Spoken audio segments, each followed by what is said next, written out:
बिल्कुल चुपचाप खामोशी से जरूरत का सामान इकट्ठा कर रही होती है। ये लोग इतने ज्यादा डरे हुए थे कि एक दूसरे से बात तक नहीं कर पा रहे थे, बस इशारों से एक दूसरे को समझा रहे थे। आखिर कुछ तो था जो उन्हें बिल्कुल खामोश रहने पर मजबूर कर रहा था। इस फैमिली का लीडर है ली और उसकी वाइफ का नाम एवलिन है। यहाँ उनकी बड़ी बेटी रीगन जो बचपन से सुन नहीं सकती थी, और उनके दो बेटे मार्कस और बो होता है। बो उम्र में छोटा होता है, इसीलिए वो ज्यादा चीजें नहीं समझ पाता। वो ऊपर अलमारी में एक टॉय रॉकेट देख लेता है। जैसे ही वो रॉकेट को उठाने वाला होता है तो वो रॉकेट उसके हाथ से छूटकर नीचे गिरता है। ये देखकर सबके गले में सांसें अटक जाती हैं, लेकिन ऐन वक्त पर रीगन जल्दी से उस टॉय रॉकेट को कैच कर लेती है और सबकी जान बचा लेती है। ली सबको इशारों में समझाता है कि शाम होने वाली है, हमें जल्द से जल्द घर लौटना होगा, नहीं तो हम खतरे में पड़ सकते हैं। तभी इनका 4 साल का बेटा वही टॉय रॉकेट फिर से उठा लाया। उसे देखकर सभी दहशत में आ गए, क्योंकि ये रॉकेट बैटरी से चलने वाला था, जिसे ऑन करते ही शोर मच सकता था। ली अपने बेटे के हाथ से वो रॉकेट लेके उसकी बैटरी निकालकर टेबल पर रख देता है। इसके बाद वो सभी घर के लिए निकलने लगे, लेकिन बो उस रॉकेट को साथ ले जाने की बार बार जिद कर रहा था। इसलिए रीगन चुपके से इस बिना बैटरी वाले रॉकेट को उसके हाथ में थमा देती है और वो भी स्टोर से बाहर आ गई। पर तभी उस बच्चे ने रॉकेट की बैटरियां भी उठा ली। इसके बाद ये चारों लाइन से घर की तरफ निकल पड़े। तब हम देखते हैं कि रोशनियों से चमकने वाला ये शहर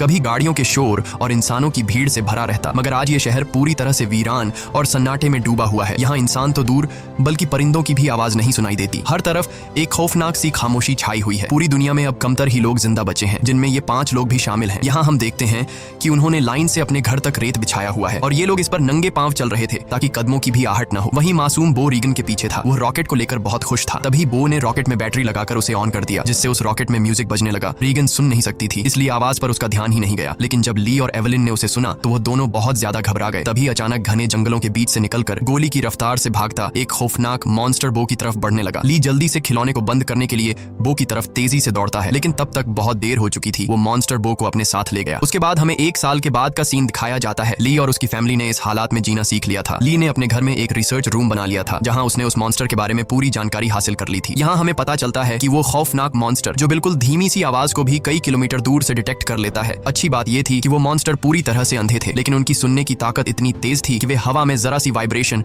और धीमी से धीमी आवाज को भी महसूस कर सकते थे। अगर कोई इंसान जोर से सांस भी ले तो उसे भी महसूस करके ये मॉन्स्टर बिजली की रफ्तार से उसकी ओर दौड़ पड़ते थे और उस इंसान को कुछ ही सेकंड में खत्म कर देते थे। साथ ही साथ इन मॉन्स्टर्स की चमड़ी लोहे से भी ज्यादा मजबूत थी, जो उन्हें बंदूक की गोली और किसी भी हथियार से प्रोटेक्ट करती थी। दरअसल आज से 1 साल पहले ये मॉन्स्टर स्पेस से आए एक मेट्रॉइड के जरिए इस धरती पर आए। ये मॉन्स्टर्स इतने ज्यादा तेज रफ्तार थे कि कुछ ही वक्त में ये पूरी धरती में फैल गए और इस दुनिया से लगभग सभी इंसानों का नामो निशान मिटा दिया। इन मॉन्स्टर्स से बचने का सिर्फ एक ही तरीका था और वो था बिल्कुल शांत रहना, जो कि ली और उसकी फैमिली ये राज जान चुके थे। इसलिए उन्होंने खुद की पूरी तरह से सेफ्टी कर ली थी। ली ने अपने घर के चारों तरफ सीसीटीवी कैमरास लगा दिए थे ताकि मॉन्स्टर के आने की खबर उनको लग सके। साथ ही उसने सीढ़ियों और रास्ते में कदम रखने वाली जगह पर एक खास तरह के निशान लगाए थे ताकि उन क्रीचर्स को उनकी पैरों की आहट भी ना आ सके। और ली ने अपने घर में एक अंडरग्राउंड बंकर भी बनाया था, जहां ये इन मॉन्स्टर्स पर रिसर्च करता था। उसने ये भी पता लगा लिया था कि इस इलाके में कुल 3 मॉन्स्टर मौजूद हैं। अब ली उन मॉन्स्टर की कमजोरी के बारे में जानने की कोशिश कर रहा था। साथ ही साथ ली रेडियो के जरिए पूरी दुनिया में हेल्प का सिग्नल भेज रहा था, लेकिन अब तक उसका किसी से भी कांटेक्ट नहीं हो पाया था। यहाँ हमें पता चलता है कि एवलिन प्रेग्नेंट है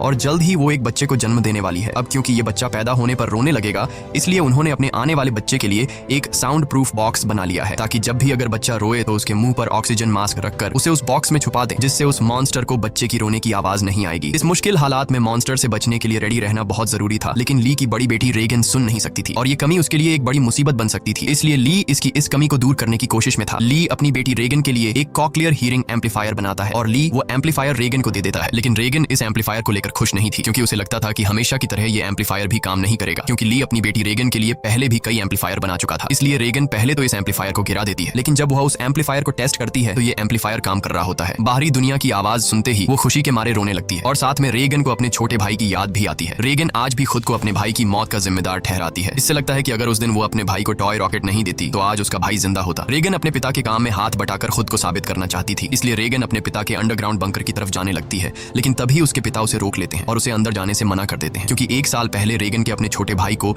टॉय रॉकेट देने की गलती की वजह से अब वो रीगन पर बिल्कुल भी भरोसा नहीं करता। उसे डर लगता है कि नीचे अंडरग्राउंड बंकर में माइक्रोफोन, रेडियो और भी कई सारी चीजें हैं। अगर गलती से भी रीगन का हाथ किसी ऐसी चीज के साथ लग गया जो साउंड क्रिएट करती हो तो हमारी जान खतरे में पड़ सकती है। अगले दिन ली अपने बेटे मार्कस के साथ मछलियां पकड़ने नदी पर जा रहा होता है। रेगन भी उनके साथ जाना चाहती थी। रेगन ली से रिक्वेस्ट करती है कि प्लीज मुझे भी अपने साथ ले चलो, पर ली ने उसे अपने साथ ले जाने से मना कर दिया। वो रेगन से कहता है कि तुम्हारी माँ घर पर अकेली है, इसलिए तुम घर पर अपनी माँ का ख्याल रखो। जिसके बाद ली मार्कस के साथ नदी की तरफ निकल गया। ये बात रेगन को बहुत ज्यादा बुरी लगती है और वह नाराज हो जाती है। उसे लगता है कि उसके पिता उसे प्यार नहीं करते, इसलिए वह अपना बैग पैक करके वह भी घर से कहीं निकल गई और सीधा उस जगह पर आई जहाँ पर उसके भाई को मॉन्स्टर ने मार डाला था। वह अपने भाई के कब्र के पास लेटकर रोने लगती है और कुछ ही देर में यहीं पर रेगन की आंख लग जाती है। दूसरी तरफ एवलिन घर पर बिल्कुल अकेली थी। कुछ देर बाद वो बेसमेंट से कपड़े धोकर उन्हें बोरी में भरकर बाहर ले जा रही थी। तभी सीढ़ी पर लगा एक कील उस बोरी में फंसकर सीधा हो गया। वह नुकीला कील ठीक उनके पैर रखने की निशान पर था, पर एवलिन उसे देख नहीं पाई। उधर ली और मार्कस मछली पकड़ने में लगे थे। कुछ देर बाद ली अपने बेटे मार्कस को एक झरने के पास ले आता है और ली अपने बेटे से कहता है कि यहाँ तुम बात कर सकते हो, क्योंकि पानी के झरने की वजह से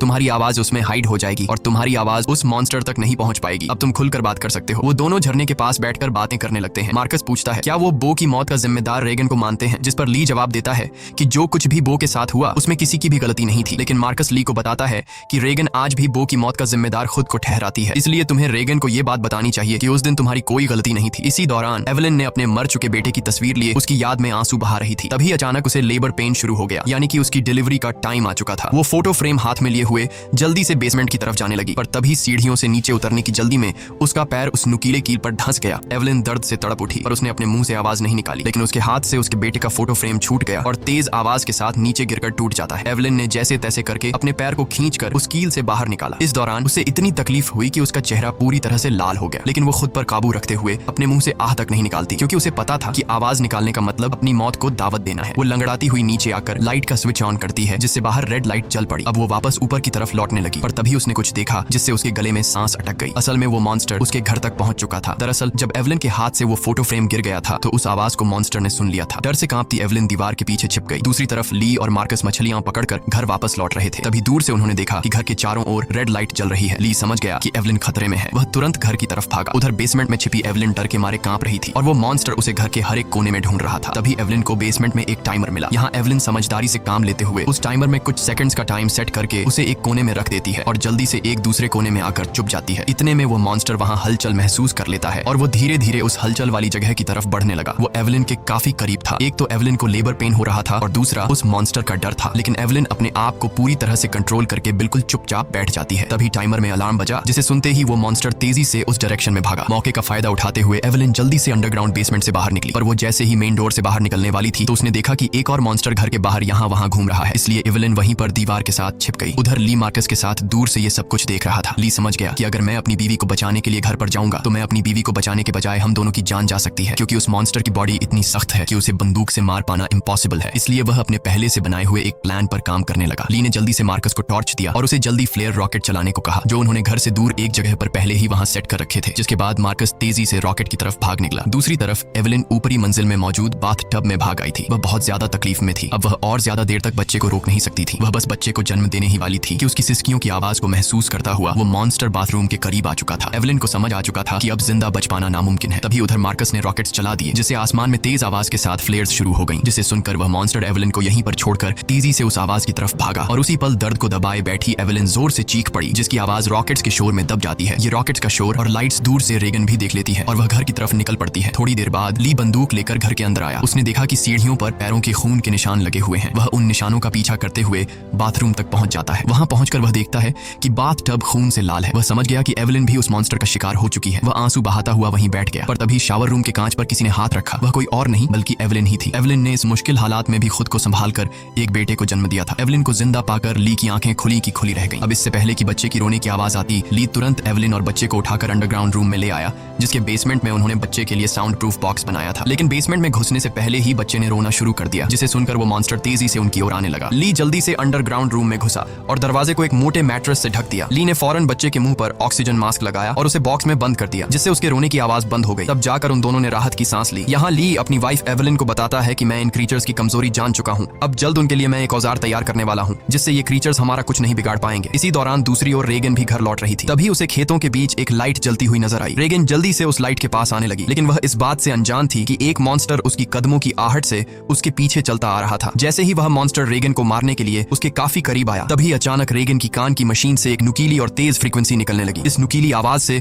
वो मॉन्स्टर तड़पने लग जाता है। जैसे ये आवाज उस मॉन्स्टर के कान के अंदर सुई की तरह चुभ रही हो। इस आवाज को ये मॉन्स्टर ज्यादा देर तक बर्दाश्त नहीं कर पाता और जल्दी वहां से भाग गया। वहीं यह आवाज रेगन के कानों को भी चुभ रही थी, पर जैसे ही वह मॉन्स्टर वहां से भागा, रेगन के कान में तकलीफ बंद हो गई। लेकिन रेगन को समझ नहीं आया कि आखिर उसके कान की मशीन ने ऐसा क्यों किया। वह इस पर ज्यादा ध्यान न देते हुए लाइट के पास पहुंच जाती है। तभी उसने पाया कि वो रोशनी एक टॉर्च की थी। जैसे ही रेगन उस टॉर्च को उठाने गई, तभी अचानक किसी ने उसका हाथ पकड़ लिया। वो कोई और नहीं बल्कि मार्कस था, जो डर से कांपता हुआ यहाँ छिपा हुआ था। अपनी बहन को देख मार्कस की घबराहट दूर हो गई। वह रेगन से कहता है कि मैं झाड़ियों से तुम्हें छुपकर देख रहा था, तुम्हारे पीछे वो मॉन्स्टर भी आ रहा था, लेकिन पता नहीं वह मॉन्स्टर तुम्हारे करीब आते ही अचानक भाग गया। ये सुनकर रेगन बहुत ज्यादा डर जाती है, क्योंकि उसे ये भी पता नहीं था कि उसके पीछे मॉन्स्टर आ रहा है। वहीं दूसरी तरफ एवलिन को अपने बच्चों की चिंता हो रही थी। वो ली से कहती है, मुझे डर लग रहा है कि कहीं उस मॉन्स्टर ने मेरे बच्चों को खा नहीं लिया हो, तुम जल्दी से मेरे बच्चों को ढूंढ लाओ। इसीलिए ली अंडरग्राउंड रूम में अपनी वाइफ और बच्चे को सुलाकर वहां से बाहर निकलता है। पहले वह यहाँ वहां खतरा ढूंढने लगता है, मगर अब वह मॉन्स्टर भी वहां से जा चुका था। पर उसने पूरा घर तहस नहस कर दिया था, जिससे वहां मौजूद पानी का एक पाइप भी टूट गया था और पानी सीधा नीचे अंडरग्राउंड रूम में जा रहा था। लेकिन ली का इस पर ध्यान नहीं गया और वह बच्चों को ढूंढने खेतों की ओर निकल पड़ा। इस दौरान उधर मार्कस और रेगन अनाज रखने वाली टंकी के ऊपर छिपे हुए थे और आग लगा लेते हैं, ताकि इस आग को देखकर उनके पिता यहाँ आ जाए। ली भी अपने बच्चों को यहाँ वहां ढूंढने लगता है। कुछ देर बाद पानी के शोर से एवलिन की आंख खुल जाती है। उसने देखा कि पूरा बेसमेंट पानी से भर चुका था। पानी ऊपर से झरने की तरह बहकर नीचे आ रहा था। इतने में एवलिन की नजर अपने बच्चे की बॉक्स पर पड़ी।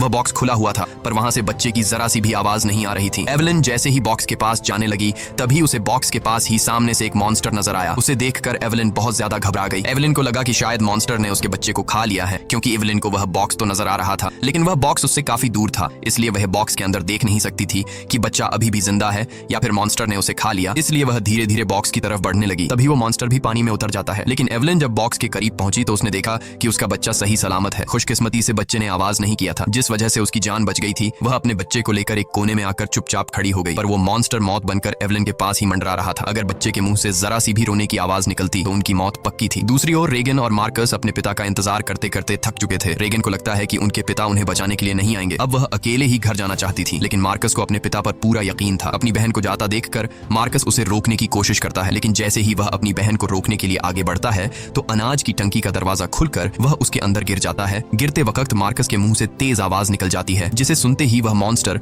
जो एवलिन को घर में ढूंढ रहा था, वह फौरन उस आवाज के पीछे भाग पड़ा, जिससे एवलिन तो बच गई, लेकिन अब मार्कस की जान खतरे में पड़ गई थी। अनाज से भरी वो टंकी दलदल की तरह थी, जिसके अंदर फंसा मार्कस बाहर आने के लिए जितना जोर लगा रहा था, उतना ही वह उसके अंदर धंसता जा रहा था। यहाँ रीगन टंकी का दरवाजा तोड़कर उसे नीचे अनाज में फेंक देती है और खुद भी नीचे टंकी में कूद जाती है। मार्कस जैसे ही अनाज में डूबने वाला था, रीगन उसे पकड़कर बाहर निकाल लेती है और ये दोनों दरवाजे के ऊपर बैठ जाते हैं, जिससे उनकी जान बच जाती है। लेकिन इन दोनों की हलचल को मॉन्स्टर ने सुन लिया था, इसलिए वो मॉन्स्टर खेत के रास्ते से तेजी से होते हुए टंकी की तरफ बढ़ता है। ली मॉन्स्टर को तेजी से टंकी की तरफ जाता हुआ देखकर समझ जाता है कि उसके दोनों बच्चे अनाज की टंकी के पास हैं। रीगन ने मार्कस की जान तो बचा ली थी, लेकिन उसका कोई फायदा नहीं होने वाला था, क्योंकि इतने शोर शराबे के बाद मौत का साया तेजी से उनकी तरफ बढ़ रहा था। अगले ही पल वो मॉन्स्टर भी टंकी के अंदर कूद पड़ा। वो उन दोनों को मारने के लिए जैसे ही आगे बढ़ा, तभी रीगन की कान की मशीन से एक बार फिर एक नुकीली आवाज निकलने लगी। ये आवाज उस मॉन्स्टर के लिए बहुत ही ज्यादा पेनफुल होती है, इसलिए वो बिना उन्हें मारे वहां से निकल जाता है। रीगन और मार्कस मौत के मुंह से बाल बाल बच गए और टंकी से बाहर निकल आए। बाहर ली भी उन्हें ढूंढता हुआ आ पहुंचा था। वह अपने बच्चों को सही सलामत देखकर बहुत खुश होता है। इस दौरान एवलिन भी ये सब कुछ सीसीटीवी रूम से देख रही थी। तभी ली को पता चलता है कि अभी भी वो मॉन्स्टर यहाँ आसपास है। उसने बच्चों को फौरन सामने मौजूद गाड़ी की ओर भेज दिया और खुद एक कुल्हाड़ी उठाकर आसपास नजरें दौड़ाने लगा, लेकिन वो क्रीचर ठीक उसके ऊपर होता है। ली जैसे ही पलटकर पीछे देखता है, वो मॉन्स्टर उसे अपने पंजे से मारकर दूर फेंक देता है। अपने पिता को तकलीफ में देखकर मार्कस ली को आवाज देने लगता है। आवाज सुनकर मॉन्स्टर को मार्कस की पोजीशन का भी पता चल जाता है। वो मॉन्स्टर अब मार्कस और रीगन की तरफ बढ़ने लगा, लेकिन तभी एक बार फिर रीगन की कान की मशीन से फ्रीक्वेंसीज निकलने लगी। वह आवाज रीगन को भी चुभ रही थी, इसलिए रीगन ने अपनी कान की मशीन को ही ऑफ कर दिया, लेकिन यह उसकी सबसे बड़ी गलती थी। इस मशीन से जो फ्रीक्वेंसी निकलती थी, वही फ्रीक्वेंसी उस मॉन्स्टर की कमजोरी थी, जिसे वो बिल्कुल भी बर्दाश्त नहीं कर सकता था। लेकिन अनजाने में रीगन ने मशीन को बंद करके अपनी ही मौत को दावत दे दी। अगले ही पल वो मॉन्स्टर कार पर झपट पड़ा और मार्कस तक पहुंचने की कोशिश करने लगा। इसी दौरान उधर ली होश में आ गया। अपने बच्चों को खतरे में देख वह समझ गया था कि मॉन्स्टर से लड़कर वह कभी भी मॉन्स्टर को मार नहीं सकता, इसलिए अब उसे सिर्फ एक ही रास्ता नजर आया। उसने रीगन को इशारों में बताया कि मैं तुमसे बहुत ज्यादा प्यार करता हूँ, मैंने तुम्हें कभी भी बो की मौत का जिम्मेदार नहीं ठहराया है और मेरे होते हुए तुम्हें कुछ नहीं हो सकता। जिसके बाद ली जोर से चिल्लाने लगा। उसे सुन वो मॉन्स्टर ली की तरफ दौड़ पड़ा और एक ही झटके में उसे चीर फाड़ कर रख दिया। अपने पिता को मरता हुआ देखकर रीगन को बहुत ज्यादा दुख होता है, क्योंकि पहले उसे लगता था कि उसके पिता उससे प्यार नहीं करते, लेकिन अब उसे रियलाइज हुआ कि वह गलत थी। ली को मारने के बाद वो मॉन्स्टर वहां से चला जाता है। दूसरी तरफ एवलिन भी ये सब कुछ सीसीटीवी के जरिए देख रही थी। तब रीगन उसी वक्त गाड़ी स्टार्ट करके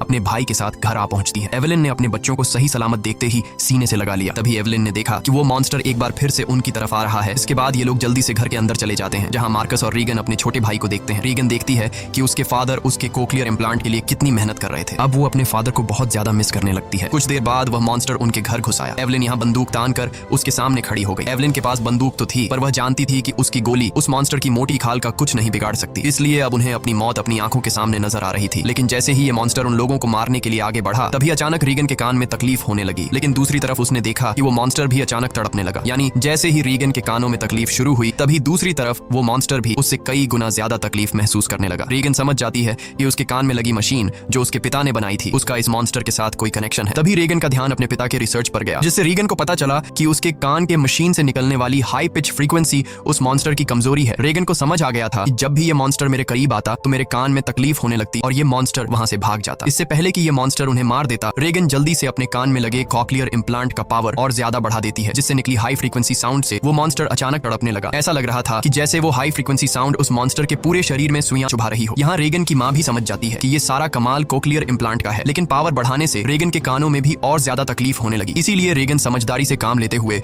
वहां रखे एक माइक्रोफोन के साथ उस कान की मशीन को लगा देती है, जिससे वो फ्रीक्वेंसी साउंड वेव और ज्यादा तेज हो गई। अब तो उस मॉन्स्टर का दर्द से बुरा हाल हो गया और उसकी खोपड़ी का आर्मर अपने आप ही खुलने लगा। आर्मर खुलते ही जैसे ही उसका मुंह नजर आया, तभी एवलिन ने शॉटगन से सीधे उसके मुंह पर ही फायर कर दिया, जिससे उसकी खोपड़ी एकदम गुब्बारे की तरह फट गई और आखिरकार वो मॉन्स्टर मारा गया। हालांकि खतरा अभी टला नहीं था। गोली की आवाज सुनकर उस इलाके में मौजूद बाकी के 2 और मॉन्स्टर भी उनकी ओर आने लगे। लेकिन अब एवलिन और रीगन को उन मॉन्स्टर्स की कमजोरी मालूम चल चुकी थी, इसलिए रीगन ने माइक का वॉल्यूम फुल कर दिया और एवलिन उन मॉन्स्टर्स को मारने के लिए तैयार हो गई। इसी के साथ ये कहानी खत्म हो जाती है। अगर आपको वीडियो अच्छी लगी हो तो हमारे चैनल को सब्सक्राइब और वीडियो को लाइक जरूर कीजिएगा। और अगर आपको इस मूवी का सेकंड पार्ट चाहिए तो नीचे कमेंट में पार्ट 2